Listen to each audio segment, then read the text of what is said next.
Welcome back to another episode of Sani Yaps, and this one is really close to my heart. Today I'm sitting down with the woman who gave me life, raised me, sacrificed for me, and loved me through everything, my mom. This conversation means so much to me because it's a chance to honor the woman who's been my biggest cheerleader, my safe space, and my first best friend.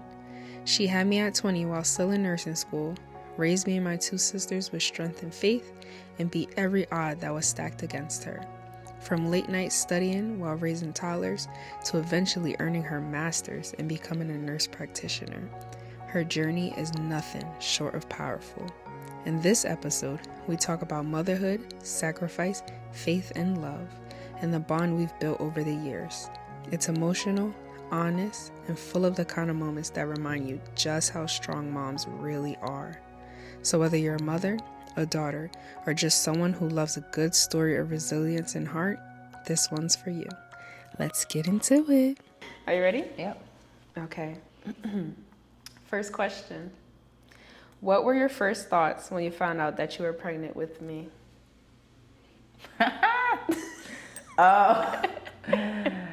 My mother gonna kill me. And what does this mean? Like, how's my life gonna look? I knew being young, having a kid, it was just, I didn't want to have an abortion. Mm-hmm. And then I was thinking, how would my life be with a kid? I'm 20, I'm in college. So it was a lot of mixed feelings, but then I felt like, I can do this, but at the same time, I don't want to be another statistic. So how can I go about doing this, not get killed by my mother, and, and not be another statistic? So, a lot of feelings. Well, I'm glad you didn't abort me. I'm glad I didn't either. Look at him. You got Sani Yaps on it? No. You brought up a good point about not wanting to be a statistic. So, can you describe what it was like balancing nursing school with a newborn? I would have to say my nursing village was very supportive. Mm-hmm. I went to Rutgers. I was a part of the EOF nursing program, and they were like my family on campus. So when I had you, when I went to certain classes, one of my friends who didn't have nursing classes would watch you. And so we took turns rotating you around campus. Everybody... No, I was the campus baby. Everybody knew you were on campus, but I have to say they were really supportive. Oh, that's good. And you don't find that everywhere. Yeah. What helped you stay motivated during that time?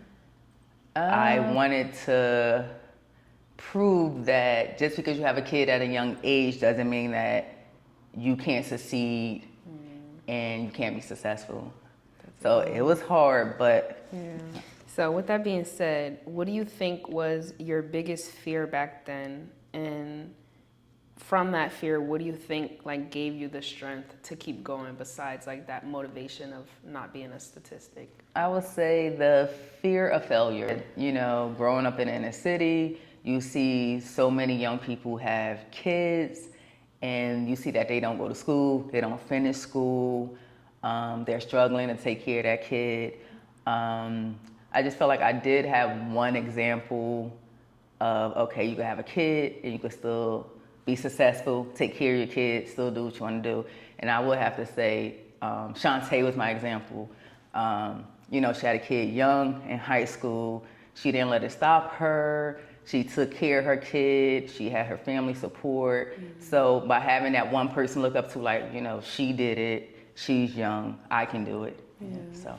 I love that. Shout out Shantae. Now, during this time, you obviously spoke about your support on campus, but family-wise, who do you think were your biggest supporters during those early years? I would have to say my mother. If it wasn't for my mother, obviously, I would not have finished college. Mm-hmm. Even though I thought she was going to kill me, she didn't kill me because I'm still here. But, when I told her, I couldn't tell her face to face because... You didn't tell her face to face? I told you I didn't want to die. Back then, parents were crazy. You think we're crazy now. Parents were crazy back then. So I told her over the phone. So when she finally calmed down, she wanted me to come see her to have a conversation. Did she hang up on you, or she just wild out on you? No, I told her I hung up on her. So I'm like, got that out the way. And then she called me back like, I need you to come. We need to have a conversation. Yeah. So I was telling her like, I wanted to keep the baby, and she was saying that I don't care what you're gonna do. You're gonna finish school. That's one thing she said. We're gonna get through this. You're gonna finish school. So she was my biggest support system. Like I said, if it wasn't for her, I would not have finished school, because even when I lived off campus, she had you a lot when I went to school, and but she did tell me like, this is your kid. She made me know like, this is your kid. This is not my kid. Yeah. This is your kid. You wanted this kid. So when you're not in school, guess who's going to have your kid? You're going to have your kid. Yeah. So, but yeah. So you bring up Nana, but I wanted to ask, what role did Nana, auntie, and uncle play when it came to raising me and, in the future, my sisters?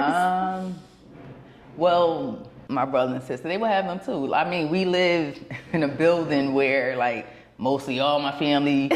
Y'all took over the building. Somebody lived in the basement. Nana lived on the second floor. I lived on the third floor. Luther lived on the fourth floor. It's like the whole family was in the building. So there was somebody to watch her. There was somebody at all times to watch her. Even my sister, my brother, everybody chipped in. So, So how do you think that support shaped your ability to dream bigger for us? Like I said, without support, I wouldn't have been able to go to school, do the things I wanted to do. And it was hard. Not saying just because you got support, everything is going to be easy, because that's not true at all. But the support just makes the burden a little lighter. Yeah. What was the rest of the question? Like, how do you think that kind of shaped your mentality to dream bigger? Like, not only your goals, but even like for us in the future? So it made me realize like, if I can do this against like all odds, the future is even brighter for my kids. Because if I could tell my kids, I had a kid when I was 20, through my support system, I was able to accomplish this, this, and this. And you guys have an even greater support system, so it's even better for you guys. Yeah. Now, fast forward, you graduated from nursing school, became a registered nurse. How did it feel moving to a new state? And at this point, you had me and Vea. So how did it feel moving to a new state with 2 little girls and basically starting fresh? Okay. So when I actually moved to Pennsylvania, I was actually pregnant with Vea. I didn't have Vea yet. You didn't have her yet, okay. So, oh my gosh, I was only a nurse for 1 year. I was only a nurse for a year when we moved to Pennsylvania.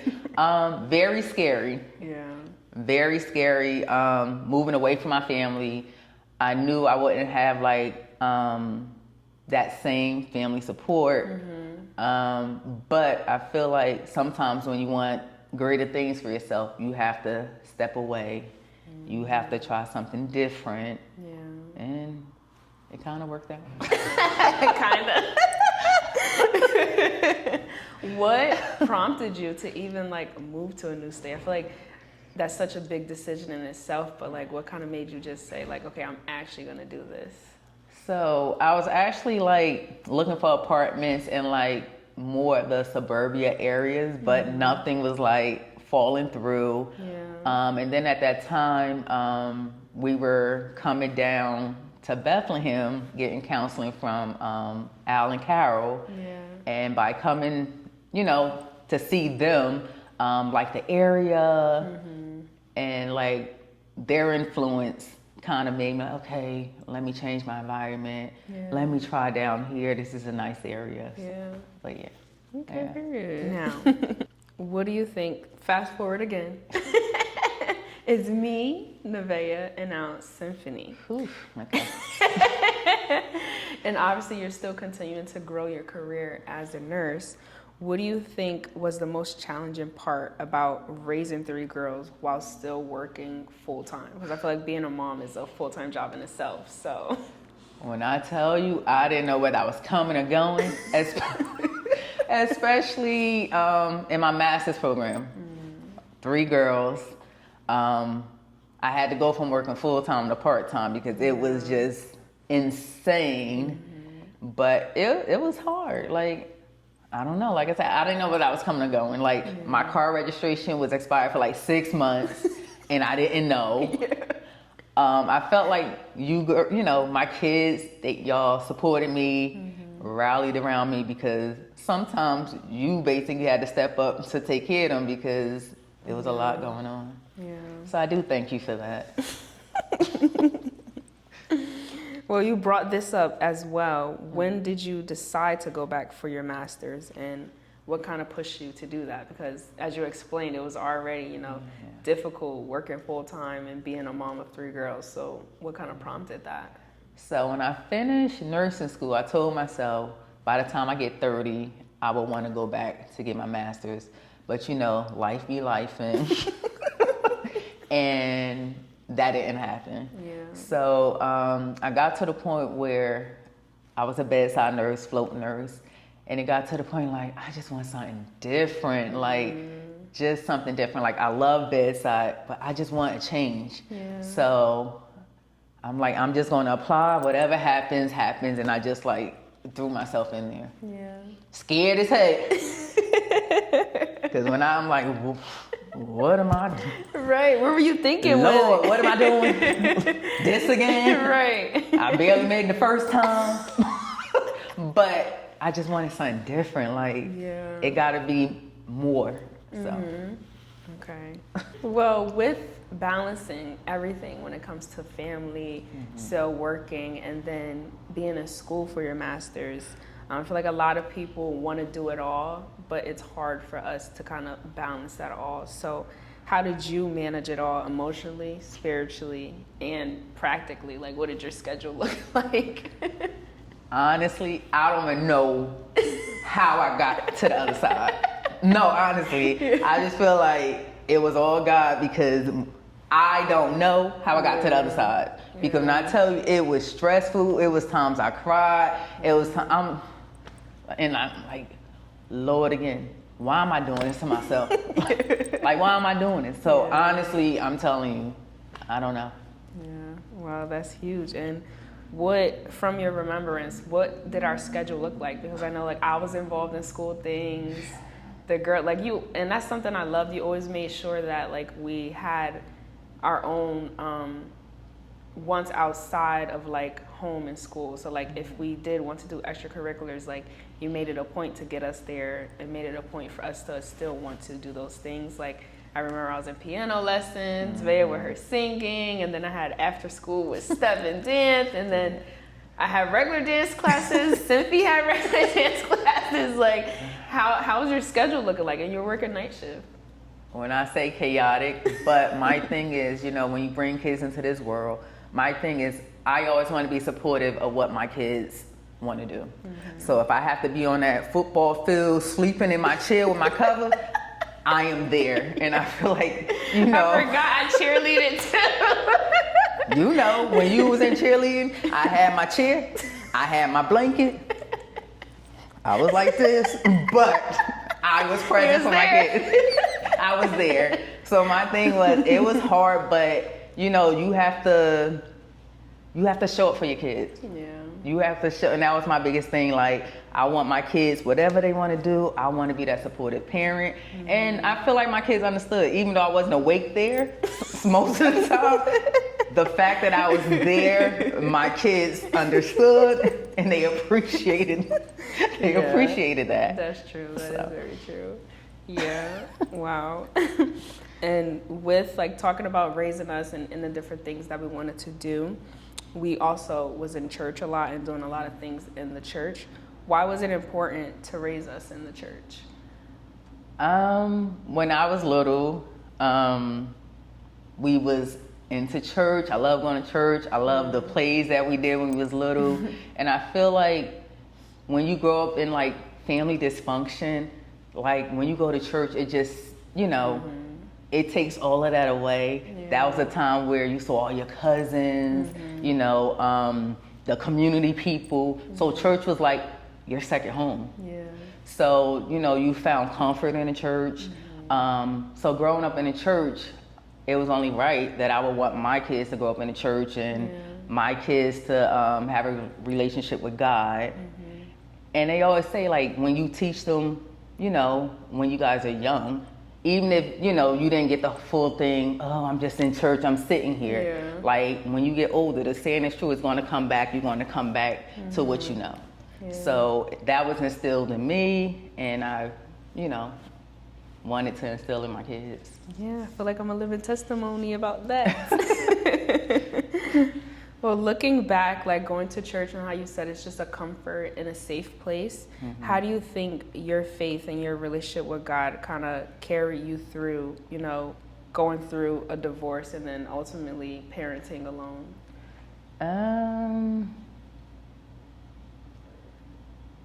I just feel like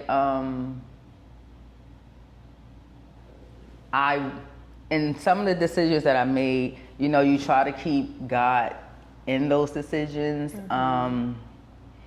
because at the end of the day, it's like you feel like God was the only one that, when you're in the midst of things that people don't know that you're in, like God is the only one that's there, that knows what's going on, that's keeping you. Oh my gosh. It's like, many a times, I would cry in my bedroom. I don't want my kids to hear it. But, the constant prayer, praying to God. And who wants to go through a divorce? Sorry. You want to, when you get married, you're getting married with the intent that you don't want to get divorced. But sometimes, in life, people are on different paths, you grow apart. But I feel like, felt like with my relationship with God, although I was going through what I was going through, it just helped me, to keep this type of confidence, this strength that I had to like go on, raise my kids, because at the end of the day, the kids don't ask to be here. And as a mother, I just try my best to, take care of my girls. I love that. Sanaya. We said we wasn't gonna cry this episode. It's okay. And you kind of touched on this. How do you think you kind of like shielded us from the pain, but still stayed honest and real at the same time? And I feel like you did a very great job of that, because it's like, wow, you did, protect us, and I'm quite sure we don't know the full extent of everything. I feel like you always made sure to be truthful and honest with us, and I feel like that's something we all can take from you in our life. As much as you want to shield your kids from things, sometimes shielding them too much actually hurts them. I'm the type of parent, like, I try to, you try to hide things from your kids, shield it, but once your kids reach a certain age, your kids see what you see. Your kids hear what you hear within the house. So even as much as you want to shield them, they know what's going on. So I got to the point where, not saying, you want to be honest with your kids, but do it on a level in which your kid understand. Like, not saying you want to be bashing the other person, whatever, but you just want to speak your truth to the kids and tell them, this is what's going on. Because like I said, at the end of the day, you guys are in the house. We all know what's going on, so. Yeah. What do you hope we remember most about our childhood? That your mother was there. That your mother strived to basically be supportive of whatever you guys wanted to do. And, that I tried to give y'all a better lifestyle from what I had. And I really did, so. Period. And did. What values were most important for you to pass down onto us that you think you may have learned from your mom or family? Being supportive of one another, being a giver. That's huge. Even though I feel like Sometimes it's a blessing and a curse. But I just feel like when you give, you're going to receive. And I have experienced that over and over again. And I feel like I got that from my mother. My mother's a huge giver. And I feel like I passed it down to my kids because you're a giver. I feel like my kids are givers. And also just having God in your life. And, you know, sometimes you may go astray, but it's all about that personal relationship that you have with God. Because, you know, in your life, everybody's going to go through things, and, you know, your faith is going to waver sometimes, but you have to stand strong on, you know I believe in God. This is my relationship with God. Anyone from me? That's perfect. I love that. So now, how does it feel to see your daughters growing into women? Like you have I'll be forgetting my age. I'm about to be 23. You have an 18-year-old. She's graduating on Monday. Oh my gosh, I can't. I'm like, Lord, what are you doing? I want my little kids back. Like, no, you don't realize, like, you know, basically, I grew up with you, you know, but it's like time. And I know everybody says this, but time goes by so fast. Yeah. It's like now looking back, like, oh my gosh, Cynthia was just like 2 years old. I know. So, but I mean, I am proud of, you know, what my kids are becoming. I feel like all of you guys, I don't know, this generation is just so different. Y'all are just so, y'all are bold. Y'all not afraid to like do what you want to do, you know? And I feel like all of y'all are like that. Y'all got that boldness that my generation like didn't have. So. If you could write a letter to your 20-year-old self, what would it say? Run, girl.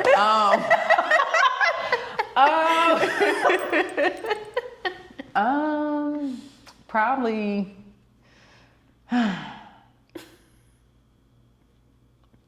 Should have listened to your mother more. No, because when you're at that age, I feel like you're naive. You think you know everything. Yeah. When you're 20, nobody can't tell you anything. What? But as you get older, you realize, you know, I should have listened to this person more. I could have done this differently. So. Okay. So you're going to tell your 20-year-old self to listen. To listen, yes. Now, what advice would you give to a young mom in a similar situation today? No matter what, to be there for your kid. Lean on the people who support you, because you need a support system. I even feel like once I became a nurse and had more kids, you still need that support system. So whether you like broke or have money, you still need that support system. And to not give up, because kids are a blessing. And at that time when you're young and you're thinking, oh, you know, I may have messed up, or yes, I did have this kid, but I'm struggling. Kids are a blessing. And if you invest in your kid and be there for your kid, you know, you're gonna see that fruit, the plant that you, the seed that you planted, you're gonna see the fruit. Perfect. We got it together. Oh, that's beautiful. Now, what's something you've always wanted to say to me but haven't? You want to make me cry again. Oh my gosh, Sani. I want to say that I thank God for you. You're my first child. We basically, like I said, grew up together because I was 20 when I had you. But I felt like having you made me a better person. It gave me that drive to like want to succeed, because you know you have the haters out there. Oh, she's 20, she's not going to finish school, she's going to become another statistic. So had to show out with my baby. And you know, you was just that motivating factor, like I can do this. I'm doing this for her, I'm doing this for me, I'm doing this to make a better life out for me and you. So, yeah. So, thank you. Like, oh my gosh, can I read the next question? What's your favorite memory of us? If you can remember, we have so many. Favorite memory? Oh my gosh. I would say because when I was a new nurse, I used to work 3 to 11. So I rarely saw you. So the greatest moments when you're coming from there and home. Like that morning when you came up and me getting you ready for school, it was like the joy in your eyes from seeing me, because you was away from me. So, and you, I don't know, you was just a little happy, big-headed, big smile kid, like, so. Whatever. Ask your aunt, ask your uncle. Please. Yeah, that big head, but everybody loves you. Everybody loves you. Well, I have a bunch of favorite memories of us. I feel like when I was younger, we would do a lot of fun things. Like, I feel like part of my comfort now when I'm going through things is like, and Jake does a good job of like, doing this with me, but my comfort is go out and get a quick little snack, like get some ice cream. Like I feel like a lot of times, like we would always just go out, we'll go get some McFlurries, get some French fries and stuff, and just like have that moment with just us in the car. So I feel like I love those moments. Obviously, our first vacation together when I was like, older, that was fun, going on an adult's vacation. And even all of our family vacations, like when we were younger, I feel like you did a great job of just teaching us we can always have more and we can always want better for ourselves. Like in the midst of all the craziness, like just going on family vacation was always fun, like, and going to church was fun, and being able to do all our extracurricular activities. So I think you did an amazing job teaching us that we can have it all, and whatever we do want, if we put our minds to it and work hard for it, we can have. So thank you. But I feel like that came from my mother because, like I said, growing up, even when you didn't have much, I felt like the family aspect played a big part. Like when we were younger, our family, we used to go on vacations. We went to a trip in Ohio, bus ride. My aunt used to always give bus rides to Dorney Park. We went to like New York. So like they always instill, even though sometimes things are chaotic, that family time was like so important. And those are like the memories that you cherish when you're younger. Because like, okay, I had fun as a kid. I want to show my kids like, let's get together, let's have fun, let's do something different. So. Yeah. I love that. Shout out to the Bunyan family. Because we did travel. Oh my God. We're going to wrap it up with something a little fun. It's called Mom Knows Best Trivia. Okay. So this is rapid fire. You have to answer these questions quickly. Okay. You don't have time to think. What was my dream job as a kid? You were always artistic. So I want to say fashion, even from a young age. Yeah, it was. I didn't change. Who took their first steps the earliest? Me, Nevaeh, or Cynthia? Girl, I'm 43. I don't remember. Oh, please, you're so old. Ooh. It was either you or Cynthia. I can't. What was the first concert I went to? Was it J. Cole? Yes. Like, how you? Well, I know I didn't pay for it. Whatever. Who's most likely to become a millionaire first? Out of everybody I know, my kids? No, I mean Cynthia or Vaya. I'm hoping all three of y'all at the same time. I can't with you. Like or at least back to back. Then I can retire. Who's most likely to keep a secret? That's a hard one. You. Me, really? Yes. Yeah, I know it's me. Who's most likely to cry during a movie? You or Nevaeh. It's definitely Vaya. You or Nevaeh. Who's most likely to marry young?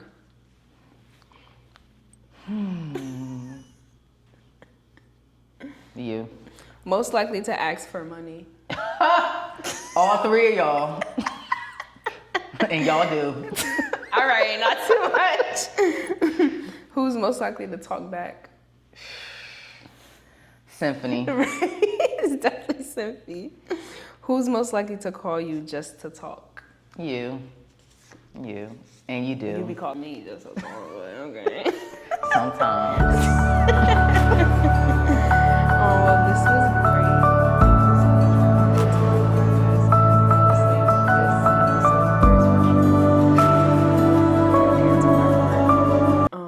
And I think it's just so important any moment I have to always give you your flowers. I talk about you literally all the time to everyone I encounter, and when people compliment me, I let them know that I'm a reflection of you. Aww, beautiful reflection. I can't even finish, oh my gosh. But obviously I love you so much, and I just want to say thank you so much. Love you too. It's really amazing the life that you created and continue to create for me and the girls. And we love and appreciate you. And when I become a millionaire sometime soon, don't you worry.